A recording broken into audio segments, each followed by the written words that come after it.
अस्सलामुअलैकुम। मेरा आज का टॉपिक है पीस टॉक। पिछले दिनों में जो अभी एक महीना पहले पाकिस्तान जो अभी अमेरिका, यूएस और इसराइल और ईरान के दरमियान जो जंग शुरू हुई थी, तो उसके हवाले से मैं कुछ बात करूंगी जो कि पिछले दिनों जो भी हुआ वो बहुत ही अफसोसनाक था।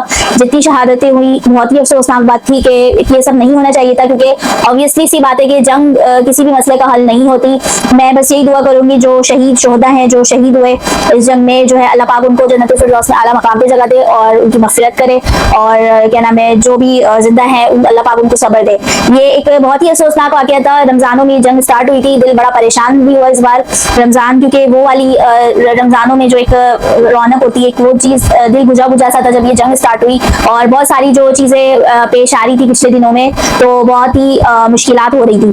खैर अभी हम आगे चलते हैं, हम इसके ऊपर बात करेंगे कि अभी पिछले दिनों यूएस इसराइल किसी की नहीं सुन रहा था, ना ईरान किसी की सुन रहा था, क्योंकि ईरान की अपनी शराइत थी और वो जो बहुत शराइत थी, और अमेरिका की अपनी शराइत थी। इन्हीं शराइत पर जंग जारी थी, क्योंकि ईरान वही बात के ईरान ने डटकर मुकाबला किया, ईरान हक और सच पर था। और अमेरिका की बड़ी कड़ी शराइत थी, इसराइल की बड़ी कड़ी शराइत थी, अमेरिका इसराइल की मुश्तरका, और वो आपस में एक दूसरे जो को नहीं मान रहे थे। खैर दो सुपर पावरें जब टकराती हैं एक दूसरे से तो बड़ा ही मुश्किल हो गया था। तो इस जंग से ये हो रहा था, साइड इफेक्ट्स ये हो रहे थे, जो बेचारे गरीब ममालिक हैं, ये जो पड़ोसी थे, तो उस पर खासकर मिडिल ईस्ट पे बहुत असरात पड़ रहे थे इसके।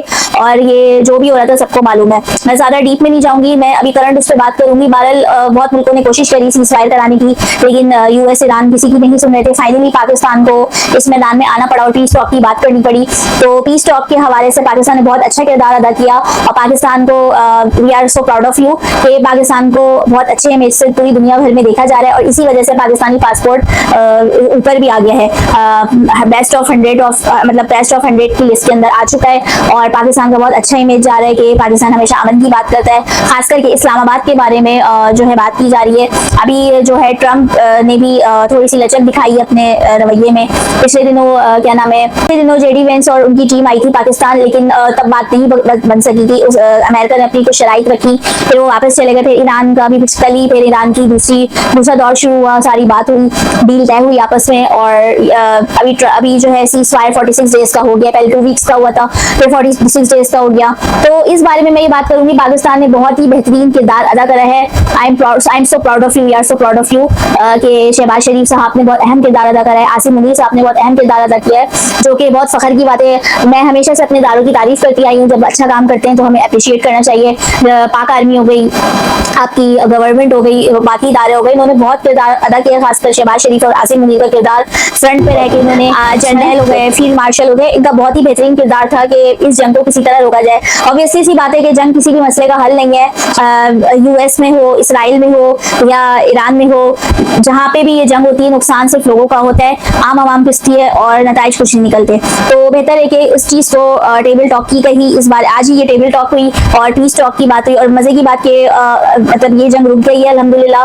पाकिस्तान की बात जो है यूएस, इसराइल और कहना चाहिए ईरान ने मान ली है। पाकिस्तान को बड़ा बना के बीच में बिठाया गया है और कुछ डीलें फाइनलाइज हुई हैं, वो भी जल्द बता दी जाएंगी न्यूज़ पे क्या डील्स हैं। और बाकी ये कि अभी साइन करना बाकी है, क्योंकि ये मुस्तकिल जंगबंदी है। अगले मतलब ईरान चाह रहा है मुस्तकिल जंगबंदी हो और उनका जो भी नुकसान है वो रिकवर किया जाए। बाकी भी उनकी जो शराइत है वो लिखी गई है, इसके बारे में मैंने रिसर्च की है, मैं मजीद आपको इसमें डीपली बताती हूँ। अच्छा, इसमें यह है कि पाकिस्तान का जो मेन किरदार है उसमें यह है कि पाकिस्तान ने ईरान, अमेरिका और इसराइल के दरमियान कशीदगी कम करने में अहम किरदार अदा किया है। पाकिस्तान ने दोनों फरीकों के दरमियान मुज़ाकरा यानी कि पीस टॉक करवाने में अहम मदद करी है। मैंने कुछ पॉइंट्स नोट आउट किए हैं जो आप नोट करिएगा। खासतौर पर पाकिस्तान की फौजी और हुकूमती क़यादत ने बतौर सालिस यानी मीडिएटर का काम किया है। बाज़ मुलाकातें इस्लामाबाद में हुई, जहाँ दोनों ममालिक के नुमाइंदे आमने सामने बैठे। जाहिर सी बात है, जब जंग हो रही थी तो दोनों मुल्क एक दूसरे की सुनने को तैयार भी नहीं थे। बड़ी बात है कि पाकिस्तान ने बीच में बिठा के इनको टेबल टॉक की। जंग रुकने की क्या सूरत हाल है? जंग मुकम्मल तौर पर खत्म नहीं हुई, लेकिन आर्जी जंग बंदी यानी कि फिलहाल के लिए सीज़फायर हुआ है। इस जंग बंदी की वजह से हालात कुछ हद तक कदरे बेहतर हुए, लेकिन ये अभी भी नाजुक यानी कि कहना चाहिए अभी भी नाजुक दौर से ये चीजें गुजर रही हैं, क्योंकि जब तक साइन नहीं होते, परमानेंट इसका सोल्यूशन नहीं निकलता, तो आप कुछ नहीं कर सकते। कुछ जगहों पर छोटे मोटे तनाज़ात अब भी जारी हैं। मुज़ाकरात में थोड़ी सी पेशरफ्त हुई, वो ये हुई कि अमेरिका और ईरान के दरमियान एक अमन मुआहिदा करीब होने की बातें हो रही हैं। इस मुआहिदे में मुमकिन तौर पर ईरान के एटमी प्रोग्राम पर बात की है, नंबर 1। नंबर 2, पाबंदियां कम करने जैसे मामला शामिल है। लेकिन अभी तक हतमी मुआहिदा साइन नहीं हुआ, जैसे कि मैंने आपको पहले बताया कि साइन होने जा रहे हैं, कल परसों में एग्रीमेंट पे साइन होगा। दोनों तरफ इख्तलाफात अब भी मौजूद है। याद रहे कि कंप्लीट इख्तलाफात खत्म नहीं हुए, इख्तलाफात अभी भी मौजूद है। इसराइल का क्या किरदार है इसके अंदर? इसराइल इस तनाज़े का अहम हिस्सा है और उसकी सिक्योरिटी भी इन मुज़ाकरात में शामिल है। बात खदशात की वजह से ईरानी वफ़द को पाकिस्तान ने सिक्योरिटी के साथ वापस भेजा और मैं सैल्यूट करूंगी अपनी पाकिस्तान आर्मी को, पाकिस्तान एयरफोर्स को, जिस तरह से ईरान में जाके मतलब लोगों को फुल सिक्योर करके लेकर आए इस्लामाबाद और वापस ले जाकर छोड़ा। तो we are so proud of you कि बहुत बड़ी ये हिस्ट्री की बात है कि आज तक ऐसा हुआ नहीं कि इतनी प्रोटेक्शन के साथ उनको लेकर आए और वापस छोड़ा, फख्र की बात है।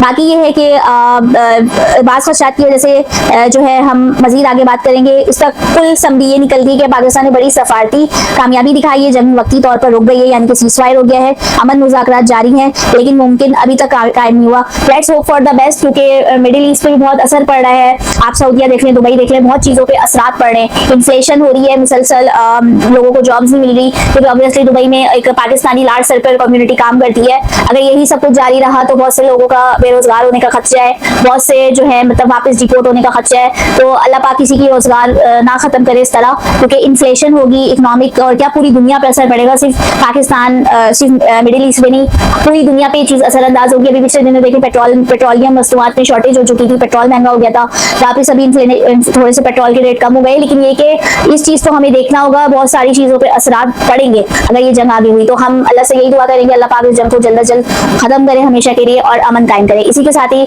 मैं आज का टॉपिक यहाँ एंड करती हूँ। Doctor engineer media signing off. अल्लाह हाफिज़।